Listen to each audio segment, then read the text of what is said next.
नमस्कार प्रेक्षकांनो, मालिकेच्या आजच्या भागामध्ये आपल्याला पाहायला मिळणार आहे की खूपच इमोशनल असा भाग आहे. नंदिनी आणि त्याचबरोबर पार्थ या दोघांनी काय निर्णय घेतलेला असणार आहे. ही खूप मोठी गोष्ट आहे ज्याचा विचार कोणीही करू शकत नाही.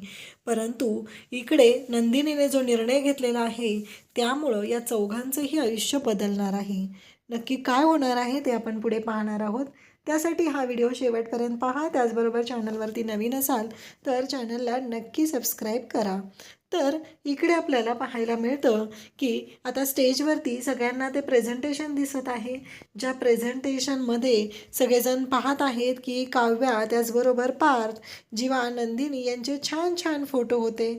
परंतु अचानक आता वेगळ्या गोष्टी दिसायला लागलेल्या असतात. कारण अचानक हे सगळं जे काय आहे ते वेगळ्या पद्धतीने समोर येत असतं. आता सगळ्यांना धक्का बसतो, कारण काव्य आणि जीवाचे फोटो अचानक कुठून आले तिथं, हा प्रश्न पडलेला असतो. आणि त्याचबरोबर सगळेजण पाहत असतात. त्याचवेळी इकडे या सगळ्या गोष्टी का घडलेल्या आहेत हा प्रश्न उभा राहिलेला असतो. त्याचबरोबर इकडे जेव्हा हे सगळेजण पाहत आहेत आणि त्याचबरोबर या सगळ्या गोष्टी घडत असतात, तेव्हा मात्र आता प्रश्न पडलेला असतो की करायचं काय. कारण जीवा आणि त्याचबरोबर काव्या या दोघांची ही अवस्था खरंच खूप वाईट झालेली असते. त्यांना कळतच नाही आहे की हे सगळं काय घडतंय आणि कशामुळं घडतंय, हा प्रश्न उभा राहिलेला असतो. त्यासोबतच इकडे आपल्याला पाहायला मिळतं ते म्हणजे काव्य आणि नंदिनी. नंदिनीला लग्न झाल्यानंतर काव्याचा बदललेला जो स्वभाव आहे तो आठवत आहे. तिला ते जाणवत आहे आणि ती मात्र विचार करत असते. ती म्हणत असते म्हणजे काय. कारण नंदिनीला काव्य येऊन म्हणालेली असते की ताई, एवढी काय घाई झाली होती तुला, का थांबली नाही आहेस तू, आणि हे सगळं काय आहे, तुला नाही कळणार आहे मी कोणत्या परिस्थितीतनं जाते. या सगळ्या गोष्टी समोर आलेल्या असतात. आणि त्यासोबतच इकडे आपल्याला पाहायला मिळतं की नेहमी आपल्या काव्याला आपला अभिमान वाटायचा, पण आज काव्या अशी म्हणते की ताई, तू ना माझ्या पाठोपाठ या घरात आली. काही गरज नव्हती तू जीवाशी लग्न करून या घरात येण्याची. हे सगळं तुझ्यामुळं झालेलं आहे. या सगळ्याला तू जबाबदार आहे. असं म्हणत काव्याने इकडे नंदिनीला जबाबदार धरलेलं असतं. नंदिनीबद्दल ती वाटेल ते बोललेली असते आणि नंदिनीला खूप वाईट वाटलेलं असतं. खरं तर नंदिनीला आत्ता कळत असतं की काव्या एवढी का चिडलेली होती. कारण नंदिनीचं लग्न जीवाबरोबर झालेलं होतं. कारण पार्थला डिवोर्स देऊन काव्य आणि जीवा एकत्र येऊ शकले असते, पण आता नंदिनीने लग्न केलेलं होतं. ही गोष्ट आता नंदिनीला कळत असते. आता काव्या स्टेजवरून धावतच नंदिनीकडे येते. इकडे रम्या आणि वसू तर खुशच झालेले असतात. त्यांच्या मनाप्रमाणे सर्व गोष्टी घडत असतात. त्यांना मात्र छानच वाटत असतं. आणि इकडे आता नंदिनीकडे ती आलेली असते. नंदिनी तिचा हात झिडकारते, तिला जवळही येऊ देत नाही. नंदिनी स्वतःच्याच गालामध्ये मारून घ्यायला सुरुवात करते. त्यानंतर तिला हातावरती जीवानंदिनी जे लिहिलेलं असतं ते दिसतं. तेव्हा ते पुसण्यासाठी तिची धावपळ चाललेली असते. तिला नको असतं हे सगळं तिला नको आहे. तिला त्रास होत आहे. तिच्या जीवाची घालमेल होत आहे. तिला भरपूर त्रास होत असतो. इकडे पार्थची अवस्था तर खूपच भयानक असते. पार्थ तर तुटलेला असतो. पार्थला कळतच नाही आहे की आता करू काय. आणि इकडे जीवा कोसळलेला आहे. जीवाच्या अंगातले सगळे त्राण गेलेले आहेत. आणि त्याचवेळी इकडे नंदिनीसुद्धा पाहत असते. नंदिनीला आठवतं तिने काव्याला सांगितलेलं असतं की या मंगळसूत्राबद्दल तुला काय वाटणार आहे, कारण या सगळ्या गोष्टी वाटतात तेवढ्या सोप्या नाही आहेत. असं म्हणत नंदिनीने तिची समजूत घातलेली असते. मंगळसूत्र म्हणजे फक्त काळे मणी नाही आहेत, त्याच्यामागे खूपच अशा सगळ्या गोष्टी असतात. तेव्हा मात्र काव्याला हे सगळं आठवत असतं. नंदिनीला प्रत्येक गोष्ट आठवत असते. कारण जे काय घडलेलं आहे ते खूपच भयानक अशा पद्धतीने घडलेलं होतं आणि आत्ता ते समोर येत असतं. इकडे नंदिनी आता स्टेजवरती येते आणि जीवा तर हात जोडून तिथे नंदिनीच्या पुढे उभा असतो. नंदिनीला कळतच नाही आहे की हे सगळं काय घडतंय. जीवा हात जोडून नंदिनीची माफी मागत असतो, का तर जीवाने ही गोष्ट नंदिनीपासून लपवलेली असते. परंतु ही गोष्ट नंदिनीपासून लपवलेली म्हणण्यापेक्षा जीवाला तरी कुठं माहिती होतं की हे सगळं काय आहे ते, आणि हे कसं सांगायचं, कुठल्या तोंडाने सांगायचं. जेव्हा काव्य आणि पार्थ यांचं लग्न झालं तेव्हा जीवाची अवस्था खूप वाईट झाली होती आणि ऐनवेळी तिथे तो प्रसंग आलेला होता. ते लग्न करावं लागत होतं आणि म्हणून हे लग्न झालेलं असतं. खरं तर या सगळ्या गोष्टी इतक्या भयानक पद्धतीने होतील असं स्वप्नातही वाटलेलं नव्हतं. त्यानंतर नंदिनीला जीवासोबत घालवलेले प्रसंग आठवत असतात.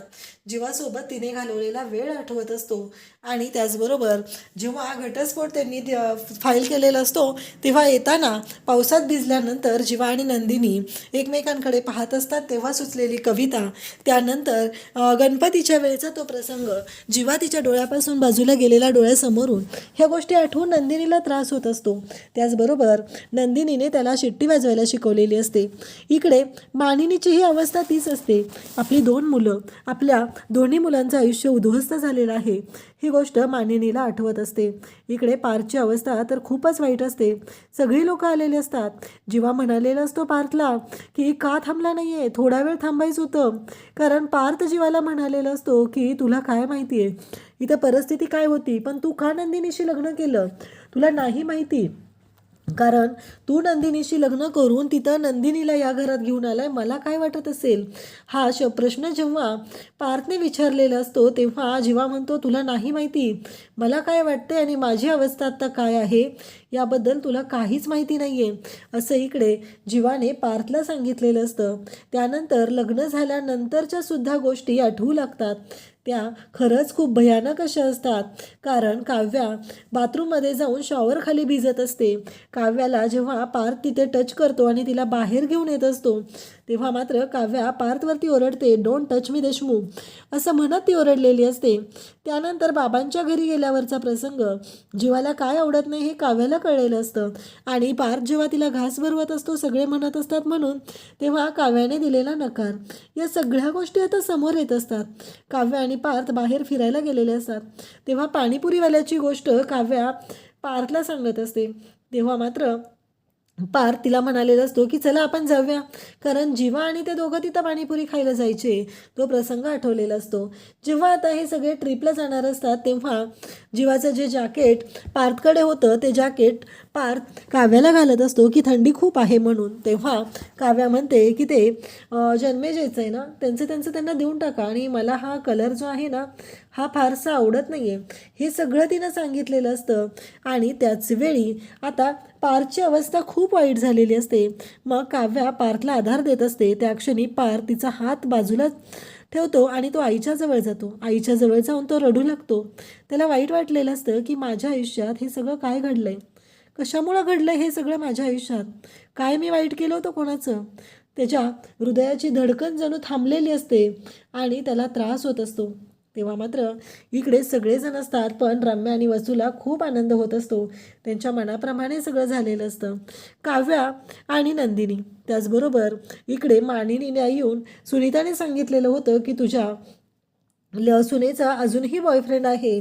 तेव्हा मानिनीने विचारल्यानंतर काव्याने सांगितलेलं होतं की हो, लग्नाआधी होता पण आता मला त्याच्याबद्दल काहीही वाटत नाही असं काव्याने स्पष्टपणे सांगितलेलं असतं. आता मानिनीला सगळ्या गोष्टी उलगडत असतात. तिला एवढंही आठवतं की काव्या पारच्या प्रेमात पडलेली आहे. हे सगळे प्रसंग डोळ्यासमोर असतात. जेव्हा दोघांचं सक्सेस सेलिब्रेशन चालू असतं तेव्हा सगळेजण त्यांना मिठाई भरवायला सांगत असतात. तेव्हाही त्या दोघांनी एकमेकांना मिठाई भरवायची असते पण काव्या मात्र मिठाई जीवाला भरवत नाही आहे तर ती माघारी येते आणि नंदिनीला मिठाई भरवू लागते. हा प्रसंग सुद्धा डोळ्यासमोरून जात असतो. इकडे जीवा तर नंदिनीच्या समोर हात जोडून उभा असतो. पिहूला सुद्धा आठवू लागतं की हळदीच्या दिवशीचा तो प्रसंग, जीवाने स्वतः येऊन काव्याला हळद लावलेली असते आणि फ्लँकीस दिलेला असतो. तेव्हा काव्यानं तो फ्लँकीस अडवलेला असतो आणि आता नंदिनी कोसळलेली असते स्टेजवरती. जीवा मात्र ओरडायला लागतो, घाबरलेला असतो. आता सगळेजण धावत जातात आणि नंदिनीला उठवू लागतात. नंदिनीची अवस्था खूप वाईट झालेली असते. तिला कळतच नसतं की हे सगळं काय घडतंय, या सगळ्या गोष्टी कशा बाहेर पडायच्या आहेत, या सगळ्यातून आपण कसं बाहेर पडायचं आहे, हा एकच प्रश्न उभा राहिलेला असतो. इकडे उद्याच्या भागात आपल्याला पाहायला मिळतं की विक्रम पार्थला समजवत असतो. काव्या तिथं असते पण पार्थ मात्र ऐकून घ्यायला तयार नसतो. रम्याला मात्र खूप आनंद झालेला असतो. रम्या मात्र खुश झालेली असते. फायनली तिला असं वाटत असतं की पार्थ आता आपला होणार आहे, पण हे कधीच शक्य नाही. इकडे स्टेजवरती आता नंदिनीने तर वेगळाच गोंधळ घालून ठेवलेला आहे. नंदिनीने एक राडा घालायला सुरुवात केलेली आहे आणि ती म्हणजेच नंदिनीने काव्याचा हात जीवाच्या हातात दिलेला आहे आणि सांगितलेलं आहे की दोन प्रेम करणाऱ्या जीवांनी एकत्र आलंच पाहिजे असं म्हणत तिने आता तिथे जीवाच्या हातात काव्याचा हात दिलेला आहे आणि त्या दोघांनाही एकत्र आणलेला आहे. अशाच अपडेटसाठी चॅनलशी कनेक्ट राहा. थँक्यू.